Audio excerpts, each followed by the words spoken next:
guys, welcome back to my channel and I hope you're all having a beautiful day. As you can probably tell, I'm going to be showing you the Mermade Hair mini, and I'm going to give you all the tips that I wish I knew when I got my very first mermaid hair. Make sure you watch until the end because I'm going to share with you all my tips and tricks to achieve a beautiful mermaid hair look. I do have a discount code, so I'm going to put it in the description down below. So I got the lilac one and it's super pretty. I absolutely love it. So it's the 22 millimeters. Here are a few things that you are going to need. The first thing that you're going to need is obviously the Mermade Hair mini. It is also stunning, and you are going to be using it at 190. I think that's enough heat for your hair, and that's my first tip. You are also going to need a comb to separate your sections, and I also got this one from Mermade Hair because I did want it to match everything. You are also going to need some clips for your hair. I did get these ones from Mermade, but you don't have to. They're actually coming for, and I do recommend them because they are super strong. And last but not least, a hairbrush. I do love this one because it's super gentle on my hair. So before I did it, I did prep my hair and I put some mousse on to make it last longer. And without further ado, let's get started.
Alright guys, so that's it for today. I hope you really like this look. I personally do love it. I've chosen to do it from my eye height downwards, just to make it look a little bit more natural. I do prefer this look.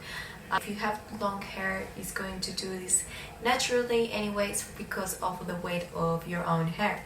I did add some argan oil to make it more shinier.